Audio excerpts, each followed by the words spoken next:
बिस्मिल्लाहिर्रहमानिर्रहीम। बोलते कालम के साथ मैं आमिर रज़ा खान। और ये बहुत बड़ी ख़बर है कि पूरा गल्फ़ अमेरिका के ख़िलाफ़ हो गया है। जी हाँ, आज एक इजलास है GCC का, यानी गल्फ़ कॉपरेशन का, जिसमें ये कहा गया है कि अगर गल्फ़ का दिफा करना है इसराइल के ख़िलाफ़ तो अमेरिका के चुंगल से निकलना होगा और किसको अपना मुहाफ़िज़ बनाना होगा। ये बड़ी ख़बर है, और वो ख़बर है कि या इस वक्त गल्फ़ जो है, या कतर और गल्फ़ के बाकी ममालिक जहाँ जहाँ पर अमरीकी अड्डे हैं, उन्होंने भी पाकिस्तान की तरफ देखना शुरू कर दिया है। पाकिस्तान पहले ही गल्फ़ के तमाम ममालिक बशमूल सऊदी अरब, कतर, बहरीन, सबके साथ पाकिस्तान के दफ़ाई तल्लुकात हैं। कतर के साथ हमने जंगी मशक़ें भी कर रखी हैं, और पाकिस्तान को JF-17 थंडर ब्लॉक 3 का नया ख़रीदार जो है वो कतर हो सकता है। जी हाँ, ऐसी ख़बरें भी हैं। और पाकिस्तान के J-10C जो कि चाइनीज़ चैंगडू के हैं, लेकिन पाकिस्तानी J-10C को पाकिस्तान के ज़रिए भी ख़रीदा जा सकता है। ये एक बड़ी ख़बर है कि गल्फ़ जो कि आज तक अमेरिका की तजारती मंडी रहा असले के हवाले से, और अमेरिका ने यहाँ पर बहुत सारे अड्डे बना रखे हैं, उसके बावजूद इज़राइल आता है कतर के अंदर, दोहा में टारगेट करता है, बमबारी करता है और चला जाता है, और किसी को कानो कान खबर नहीं होती है। कतर में अल अदीद एयरबेस है जी, जो इस वक्त गल्फ़ में अमेरिका का सबसे बड़ा फ़ौजी अड्डा है। और ये इतना बड़ा फ़ौजी अड्डा है कि एक कतर के शहर जितना है, और इसमें किसी कतरी को जाने की भी इजाज़त नहीं है।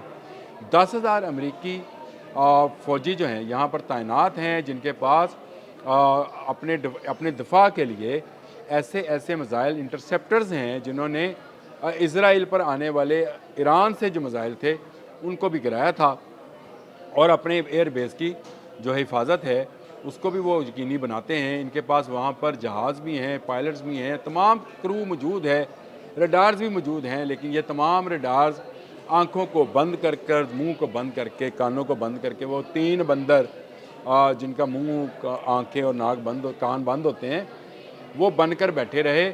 और इजरायली जहाज़ आते हैं, हमला करके चले जाते हैं। चले, हमला हो गया, लेकिन इस हमले से जाग गया है पूरा गल्फ़, और गल्फ़ इससे पहले ही जाग रहा था। और ये बात शुनीद में थी कि अगर अमेरिका के सहारे रहे तो इजराइल से ये नहीं बचाएगा। इसीलिए याद रखें 2021 और 2024 में कतर ने पाकिस्तान के साथ जो है वो ज़िलज़ाल के नाम से मशक़ें की थी। ज़िलज़ाल वो मशक़ें थीं 2024 वाली, जिसमें पाकिस्तान के J-10C शरीक हुए थे।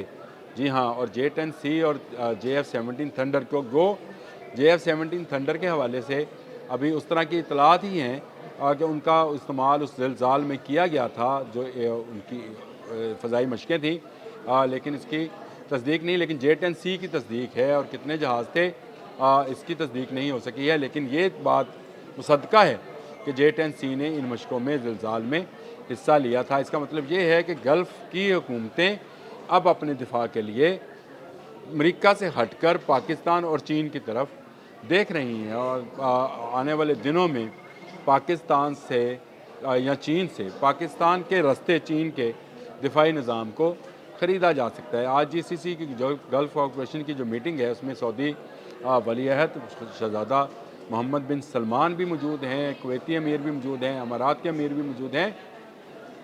सब अरब सर जोड़ कर बैठ गए हैं, और बैठे भी क्यों ना कि 24 घंटों में 5 ममालिक पर इज़राइल हमला करता है, बशमूल कतर के, जहाँ पर सबसे बड़ा गल्फ़ का अमरीकी फ़ौजी अड्डा मौजूद है। अमान के लोग भी इस वक्त कतर में बैठे हैं, क्योंकि अमान में अमेरिका की सबसे बड़ा बहरी फ़ौजी अड्डा, उसका 5वां जो बहरी जहाज़ है जो वो मौजूद है, अमेरिका का 5वीं बहरी बेड़ा जिसको कहा जाता है, त्यारा बरदार जहाज़ बहरीन के जो साहल हैं उन पर मौजूद है, जो कि इज़राइल की हिफाजत कर रहे हैं। जो इज़राइल का आयरन डोम है, ये कोई इज़राइल के अंदर ही इंटरसेप्टर्स मौजूद नहीं हैं।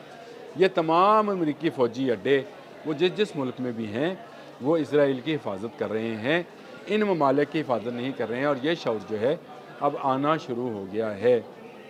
ये बड़ी बात है कि पाकिस्तान के पास ऐसी मिसाइल टेक्नोलॉजी और ऐसा एयर डिफेंस सिस्टम मौजूद है जो वो अब दूसरे ममालिक को भी फ़रोख्त कर सकता है। मैंने इससे पहले एक व्लॉग फाज पर किया था, अगर आपको याद हो, जिसमें शॉर्ट रेंज से लेकर लॉन्ग रेंज तक के ऐसे मिसाइल्स हैं जो आने वाले बैलिस्टिक मिसाइल्स को इंटरसेप्ट कर सकते हैं, जहाज़ों को गिरा सकते हैं। फिर पाकिस्तान के पास एयर टू एयर वॉर का तजर्बा है, बहुत कम ममालिक के पास ये तजर्बा होता है, और पाकिस्तान ने जंग मई में अपनी एयर टू एयर वॉर के अंदर अपने J-10C और JF-17 थंडर के ज़रिए भारत के अच्छे जहाज़ जो राफेल, जिसको कहा जाता है कि ये शायद J-10C से बेहतर जहाज़ था, उसको गिरा लिया JF-17 थंडर के ज़रिए। और सबसे बड़ा दिफाई निज़ाम S-400 जो कि रशिया का था, उसको तबाह कर दिया पाकिस्तान के पायलट्स ने, पाकिस्तान के शाहीनों ने।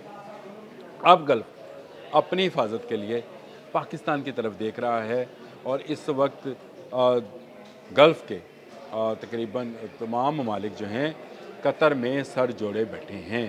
गो कि ये मीटिंग पहले से तयशुदा थी, लेकिन इसका एजेंडा जो था गल्फ़ में ट्रेड और कॉरपोरेशन को बढ़ाना था।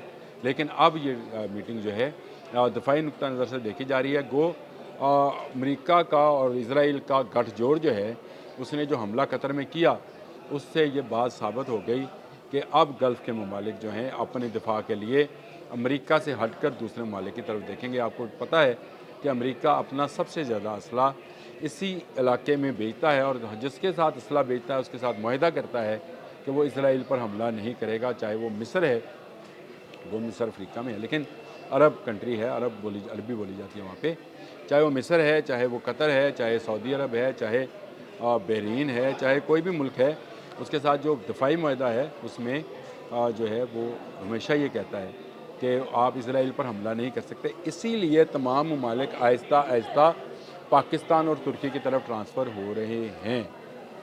ये बड़ी अहम बात है कि पाकिस्तान और तुर्की दो ऐसे ममालिक हैं जो दिफाई टेक्नोलॉजी रखते हैं, दोनों अपने अपने जंगी जहाज़ रखते हैं। कान प्रोजेक्ट है जो कि जिसमें पाकिस्तान भी शामिल है, तुर्की का, जो कि 5th जनरेशन जहाज़ है, और 4.5 जनरेशन का जहाज़ JF-17 थंडर है, जो इज़राइल से आने वाले जहाज़ों का मुकाबला कर सकते हैं। इसलिए आने वाले वक्त में बहुत जल्द हम ये देखेंगे कि अमेरिका को बाय बाय टाटा कर दिया जाएगा गल्फ़ से, और पाकिस्तान के दोस्त ममालिक जिस तरह तुर्की है, चीन है, उनको दिफाई नुक्ता नज़र से अहम मुआहदात जो हैं वो दिए जाएंगे, और पाकिस्तानी फ़ौज जो है, पाकिस्तान के शहीन जो हैं, वो अपने भाइयों, मुस्लिम भाइयों, चाहे वो सऊदी अरब से हैं, कतर से हैं, बहरीन से हैं, उनकी पहले भी तरबियत करते रहे हैं, अब मज़ीद तरबियत करेंगे ताकि वो इसराइल का मुकाबला कर सकें। ये बड़ा ज़रूरी है। इसराइल एक के बाद एक मुल्क को टेस्ट कर रहा है, कभी किसी पर हमला करता है, कभी शाम, कभी यमन, कभी हौज़ियों के नाम पर, कभी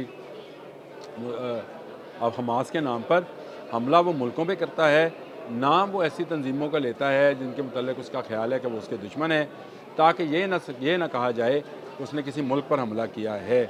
अब भी नेतन्याहू जो हैं वो बार बार जहाँ ज़िक्र कर रहे हैं कि वो हमास पर हमला आवर होंगे, जो कि कतर में मौजूद हैं, इसके साथ साथ उन्होंने पाकिस्तान का भी ज़िक्र किया है और कहा है, और ये ज़िक्र बड़ा ज़रूरी है इसलिए कि बहुत सारे लोग इन खदशात का शिकार थे कि शायद इसराइल का अगला निशाना तुर्की हो या पाकिस्तान हो। तो मैं आपको बता दूं, ना तुर्की है ना पाकिस्तान है, क्योंकि दोनों के पास ऐसी दफाई सलाहियत मौजूद हैं कि मिनटों में इसराइल का नामो निशान मिट सकता है, और अमेरिका भी उसको फिर बचा नहीं पाएगा। ईरान ने तो ये साबित भी कर दिया कि मिसाइल्स गिर सकते हैं, आयरन डूम टूट सकता है, और अब जब इतनी बेयकीनी गल्फ़ में मौजूद है तो गल्फ़ के लोगों की हमायत भी अमेरिका को हासिल नहीं रहेगी। ये अहम चीज़ है। पाकिस्तान इससे पहले दिफाई नवीयत के हथियार, रडार और ड्रोन्स जो हैं इन ममालिक को दे रहा है, यानी सऊदी अरब और कतर, बहरीन, ये सब ममालिक पाकिस्तान के साथ किसी न किसी दफाई मुआहदे में जुड़े हुए हैं और उनसे वो असला ले रहे हैं। तो इसका मतलब ये है कि मुस्तकबिल करीब में ये ऑर्डर जो हैं बड़े असले में, यानी जहाज़ों के से लेकर बड़ी जो मिसाइल सिस्टम्स हैं उन तक जा सकते हैं। पाकिस्तान का शाहीन प्रोग्राम जो है वो कतर के लिए बेहतरीन सिस्टम हो सकता है अपना जवाब देने के लिए। कतरी वज़ीर आज़म ने तो ये बात कही थी कि वो अपना हक महफूज रखते हैं जवाब देने का, लेकिन महफूज कैसे रखते हैं? क्या अमरीकी असले के साथ? तो अमरीकी असला आप इसराइल पर चला नहीं सकते हैं। तो इसी वजह से अब गल्फ़ के ममालिक की नज़रें तुर्की और पाकिस्तान की दिफाई सलाहियतों पर हैं, ताकि इन ममालिक से ऐसी दिफाई टेक्नोलॉजी हासिल कर सके کہ امریکہ کی محتاجی ختم ہو۔ یہ بڑی اہم چیز ہے۔ پاکستان نے آہستہ آہستہ غیر مخصوص طریقے سے امریکی اسلحے سے جو ہے نجات حاصل کی، کیونکہ وہ شرائط پر مبنی ہوتا تھا۔ پاکستان نے چین سے تو ضرور لیا اسلحہ، لیکن اس کے ساتھ ساتھ اپنی ٹیکنالوجیز کو بھی بہتر کیا، اپنی ٹیکنالوجی ٹرانسفر کے ذریعے اپنا جہاز تیار کر لیا، پھر اس کے بعد اپنا میزائل سسٹم بنا لیے۔ اب ہم اپنی آبدوزیں بھی بنانے جا رہے ہیں جو کہ کراچی شپ یارڈ پر بنیں گی ہنگور کلاس کی، اور اس کے بعد ہم اس کو بھی ایکسپورٹ کر سکیں گے۔ تو اس کا مطلب یہ ہے کہ پاکستان دفاعی خود انحصاری کی طرف قدم بڑھا رہا ہے، اور پاکستان کا اس دفاعی خود انحصاری کی طرف قدم بڑھانا نہ صرف پاکستان کے لوگوں کے لیے بلکہ پورے عالم اسلام کے لیے ایک تحفہ ہے۔ جی ہاں، پاکستان ایک ایٹمی ملک ہے، ترکی بھی نہیں ہے، پاکستان ایک ایٹمی ملک ہے، اور پاکستان کے میزائلز کی رینج اسرائیل تک ہے۔ اور اگر پاکستان کی ہے تو پھر آپ سوچ سکتے ہیں قطر، سعودی عرب اور گلف کے باقی ممالک کی رینج کہاں تک ہوگی۔ تو جو بھی سسٹم ہے، چاہے وہ ابابیل ہے، چاہے شہین ہے، ہتف ہے، غوری ہے، یہ تمام سسٹم جو ہیں ان ممالک میں انسٹال ہو جائیں تو پھر کسی اسرائیل کو ان کی طرف میلی آنکھ سے دیکھنے کی ضرورت نہیں ہوگی۔ اور مستقبل قریب میں ہم ایسا منظرنامہ دیکھ رہے ہیں کہ امریکی فوجی اڈوں سے امریکہ کو تو شاید نہ نکالا جا سکے، لیکن تمام قطری جو ہیں یا بحرینی ہیں وہ پاکستانی اسلحے پر انحصار کریں، اور پاکستان کے JF-17 تھنڈر یا J-10C فضاؤں میں اڑیں گے اور اسرائیل سے آنے والے جہازوں کو اسی طرح گرا دیں گے جس طرح جنگ مئی میں ہمارے جہازوں نے اس انڈین جہازوں کو گرایا تھا۔ اب تک کے لیے اتنا ہی۔ اللہ حافظ۔